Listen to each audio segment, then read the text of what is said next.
And I don't know how can you counteract the humongous effect of billionaires who are putting billions in order to buy politicians, to buy media outlets. You have Elon Musk, and you see our post on social media being. I'm not policed. disagreeing with But your the thing is, analysis. I'm with you on the analysis. I'm not talking. Listen, it's not like a who's right or who's wrong. Yeah, agreed. I'm speaking to you from a very 100%. emotional point of Same. view. That I don't know how can we beat Goliath. They having people with Palestinian flag on their shirts being picked up in the streets in Germany. This could be New York tomorrow. Which is a scary thought as they diminish freedom of speech here in the Western world, where justice is twisted and the truth is buried under propaganda. Welcome back, everybody. Mehdi, Hassan, and Bassem Youssef refuse to stay silent. They lay bare the stark hypocrisy that allows Israel to bulldoze international law while critics are silenced with cries of anti-Semitic. They challenge the convenient outrage of Western media that condemns violence selectively, and the politicians who decry foreign meddling yet stand shamelessly bought by pro-Israel lobbies. When a Palestinian child pulled from the rubble gets less empathy than a weather anchor wearing a kufiya, the double standards become too glaring to ignore. Mehdi and Bassem demand answers to the tough questions. How long will voices for freedom be silenced? How long will the world tolerate apartheid, war crimes, and genocide dressed up as self-defense? Their message is simple. The truth is out, and the silence of complicity is deafening. Let's jump in. If you have the Weather Channel apologizing for putting a picture of a guy with a kufiya, tomorrow you'll not be allowed to walk in the streets with a kufiya. No, that is dangerous. But I'll tell you I'm not saying that. I'm not disagreeing with what your analysis of how bad it is. I don't know how to get out of this. I mean, okay, so let me try and put a counter case. What about all of the positive signs we have seen over the past year of the energy, the people supporting Palestinians globally, the college protesters, the shift in the polls on ceasefire and arms embargo, new politicians standing up and saying genocide on the floor of the House. What about that? Can I give you a very dystopian outlook? None of those college people will make it to politics. Their careers will be destroyed. Their career will be destroyed. We have seen the deterioration of the political and the media class in the past few decades. That's why we don't have another call from Reagan. That's why we don't. It's weird, Bassem, because we started this show with you telling me I'm a super depressing person, but you've made me more depressed than I've ever been today. Yes. That was switched. You see how I did? Switched. You see how I got you in? Yeah. but no. Listen, talk. You said therapy, right? You said therapy earlier. Let me flip. Okay, so let me flip it. Okay. You know how I don't give up hope? Mm-hmm. I have faith in God. Jamil, that's amazing. But and I hope that faith will. Because despair is for all of us. But you don't think I've despaired for the last year? But you know what I've been through. Here's my thing. I am looking at a very dystopian future. I don't dispute where that possibility. The social media algorithms will limit your reach to the same people that you're talking to, limiting any effect and any change of the status quo. And you will see the political systems being taken over more and more and more by the oligarchs and the people with money, and that will serve their agendas. And all of the people that, like, all of these dissents will be easily contained, separated, the same way that they do now in the West Bank, into little settlements being surrounded by people, and they will be put under siege with the money and the power. The career will be, and then you will be only allowed to exist in a fringe, in some sort of a digital algorithm, while the whole world around you will be falling apart, and you will be like talking to each other in an echo chamber, while tomorrow they can take country after country, they can do whatever kind of destruction they want because they have the money and the power to do so. So what does Bassem Youssef do in that situation? I don't know. I'm trying to laugh on stage until I die. You're doing more than that. I love the fake modesty. I'm just laughing on stage. No, you're not. You're a powerhouse. You're doing interviews. You're talking politics. Nobody expected you to be this political this year. You're getting attacked. But I see. Here's the thing. Okay, it's a game. It's a game. Look what happened October 7th. All right, I'm gonna go back to October 7th for one moment in time. They went back with the big thing: decapitated babies, rape. That was enough to do the first shockwave. By the time that those lies have been exposed, already a big part of the massive amount of people have checked out.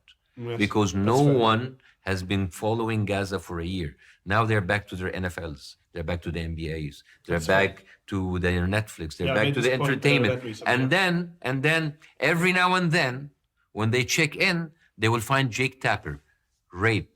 They will find BBC, decapitated babies. Oh, it's still the same. There is no reason for me to change my initial. So the thing is, the people who have stayed, the people who have still talking, we're talking to ourselves, to a very limited amount of people, while the massive amount of people where there are enough to be there for the elect. You see how the Palestinian people were booed in the democratic parties. That was a reflection of the massive amount of people of the United States who took the first wave of shock and then checked out. And this is why I'm telling you, and maybe I'm talking out of despair, maybe I'm talking out of realism, but this is it. So let me be the therapist today. Yes. We'll switch. I thought it was going to be the other end. At the beginning, it was a very dangerous road where I thought I was going to have to be on the couch. But you're on the couch. So let me be therapist. Both of us are on the couch, dude. Let's be therapist / counselor Yes. / your spiritual advisor. If you take that position, and it's a very understandable position, I felt that too. Let's just be clear. I think many of us have felt the fatalism, the despair. Things are getting worse. How can you not when you see kids being pulled from the rubble, when you're seeing now Lebanese children being killed? Of course. But isn't that what they want, the other side? They want you to despair. They want you to succumb to a fatalism. They want you to say nothing can be done. And then they win. Yeah. Yeah. So I refuse to let them win. Yeah, that's cool. Is that stupid? Am I dumb?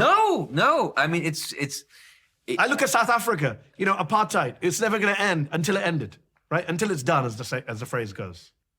This time the enemy is not South Africa. It's not the. It's social media algorithms. No, it is some of the most immoral humans ever. That have no problem inflicting pain. I have never seen people who have absolutely no respect or regards to human life, and who would do whatever they want, having all that. The South Africa didn't have the media cover that Israel has. That's very true. This is what we have is a huge monster, a nuclear monster that is being protected by a bigger monster. And they are inflicting all of the pain. I mean, you take one look of the White House spokesman and how the smug on their faces and how they look at you and how they just like, they're giving you the no answer. The racism and the dehumanization is forget at about core the of it. isms. Yeah. Forget about the isms. This is like an absolute domination and an absolute disregard of human life. And they have people tweeting, "I stand with Israel," more than they tweeted their solidarity with the people in North Carolina for the hurricane. Israel's double standards are like a bad magician's trick, obvious, clumsy, and somehow still fooling half the audience. They cry foul when Palestinians resist but call it self-defense when they flatten entire neighborhoods. They demand sympathy for rockets fired into fields, but justify bombs that turn hospitals into rubble. It's a world where the oppressors get to play the victim, and any criticism is met with a swift anti-Semitic card, shutting down the conversation before it starts. Meanwhile, Western politicians and media nod along, spinning the narrative so hard they could power the grid during an energy crisis. And the audacity? Oh, that's the main act, served smugly with a side of moral superiority. Hopefully they don't affect the algorithm of this video in hopes of finding you. It's just, they're telling you we care about Israel more than we care about the American public, and they're still in power. And just like my thing is like, how can they engineered this scene for everybody to see, and still people are okay with it? I don't think people are okay with it, but as you say, there's a disconnect, right? The media and politics is not representing the people. That's part of the crisis, the breakdown in trust. You go back to the Iraq War, the financial crisis, multiple episodes where there's a huge gap between the people in power and the people on the streets. And yeah, I actually think it will end very badly, because I think that the complete disregard for public opinion is going to come and bite them on the ass. No, and it's very complicit. I mean, the whole idea about like, I'm sorry, like if we're like going out of the, but like maybe this is because every single thing that we discuss, Lebanon, Hezbollah, American election, it has to come to this. You don't have a single late night show who talked about Israel buying politicians in front of your eyes. They were like up in arms, Russian interference, Chinese interference, and nothing. Nobody's talking about the analogy I always give is because people will say, "Oh, you're saying they're controlling them. That's anti-Semitic. Jews own Congress." That's not what we're saying. I didn't say Jews. Exactly. I said AIPAC and I said Israel. And actually, the analogy I always give is the NRA. Right? We're happy to talk about the NRA buying and paying for. The language we use is very interesting. Bought and paid for by the NRA. Democrats will say that all the time about Republicans.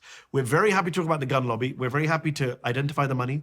We're very happy to look at the impact. We can point, we say, look, they paid these politicians and these politicians voted against this common sense bill that the public supports, universal background checks. We're happy to do that with the gun lobby, but we're not happy to do it in the case of the Middle East. And it's not just, of course, the Israel lobby. There's a lot of Gulf countries spending a lot of money on lobby. They cannot come close. I'm not saying that, but there are a lot of lobbies in DC that are spending a lot of money. And all of them. The Saudi lobby is a pretty powerful lobby in DC. They just rehabilitated the entire country after Khashoggi. Let's be real. How they are registered? Are they registered as a foreign lobby? Well, that's a good question. Yes, you see, that's the difference. Yes, of course there are lobbies. I'm sure there's a Chinese lobby. I'm sure there's a Qatari and a Saudi and Emirates. There are all kinds of lobbies, but all of them are registered as foreign lobbies. Not AIPAC is not registered. And we should just add again here because people get tagged us. Senator William Fulbright, who was one of the most famous American senators of the 20th century, chaired the Foreign Relations Committee. All the scholarships that people take are named after him, the Fulbright Scholarship. He actually famously came out, if memory serves me correctly, and said, should AIPAC be registered as a foreign agent? And he got attacked heavily for suggesting that, and no one's brought that up. Kennedy ordered them to register as that. Yeah. It goes back to what you talked about. The spectrum has moved greatly from the 60s, 70s, and 80s. But again, to go back to what you said, I do see so much hope in the midst of the despair from the generational change, for example, from the fact that there are people like you and me and others who have platforms within the media. You're someone who goes on Amanpour, you go on Piers Morgan, you're invited to the Economist Summit. I get it. It's within constraints. I'm well aware of that. What will happen if tomorrow they issued the anti-Semitic bill was passed, and now everything that we say right now becomes illegal under law? Well, that's not what the bill does. But yes, it does. It does. Definitely, that's not what it does. But it does. But yes, it makes it much harder. And they want to push a definition of anti-Semitism that includes criticism of Israel. We know that. To the point where, as I said earlier, the Weather Channel is anti-Semitic for having a person in a kufiya. There's a real problem of anti-Semitism in America, especially on the far right. People don't want to hear about that. It's ironically the people who are pro-Israel who are some of the most anti-Semitic people. Marjorie Taylor Greene. And I don't think that even come close to the crimes that happens against pro-Palestinian people. Right now, 100%. I said this. I don't know if you saw. I don't know how many Jewish people lost their jobs for being pro-Israel in America. So the whole idea of like putting this as kind of like a disclaimer at the beginning, no, we have to. This is one of the things. This is how they want to frame the conversation. We have to make these moral checkpoints as we go on. I said in a recent speech that I gave in DC that the first and worst victims of cancel culture have always been pro-Palestinian people. That's the irony. The people who shout about cancel culture, they're cancelled on campus, they're cancelled in workplaces, they're cancelled in Congress. History will remember the only person censured in Congress after October 7th was not Lindsey Graham calling for Gaza to be flattened, not Tom Cotton saying bounce rubble, but Rashida Tlaib calling for freedom and equality between the river and the sea. She was censured, the only Palestinian American in Congress. I think history will remember that. Bassem, I've got to ask you then, if you were in this position of demoralization, disappointment, despair, you're also a full-time comedian. How does that work? We know when they say comedy comes from pain. This is like some nonsense. Is it? No, actually, it does. It actually it helps. Sometimes being so cynical about stuff, and you go, people actually laugh out of pain. Sometimes, in comedy, there's something called tension and release, and the biggest the tension, the biggest the release. And that's why when you see comedians go into very serious monologue and end it with a huge punchline, it's the laughter is always the biggest, because it's like a rubber band that you pull it to the end and then it releases with a huge laughter. So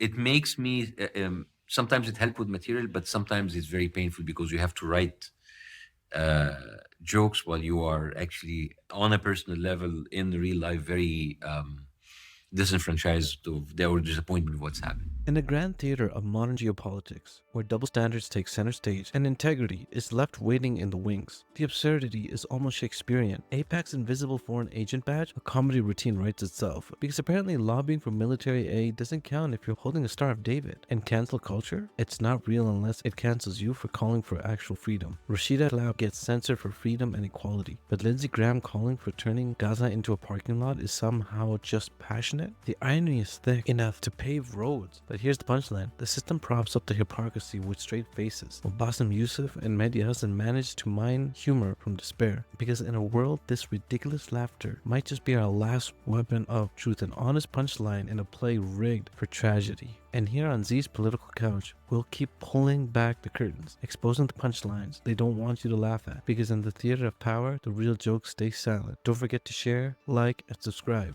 And I'll catch you in the next one.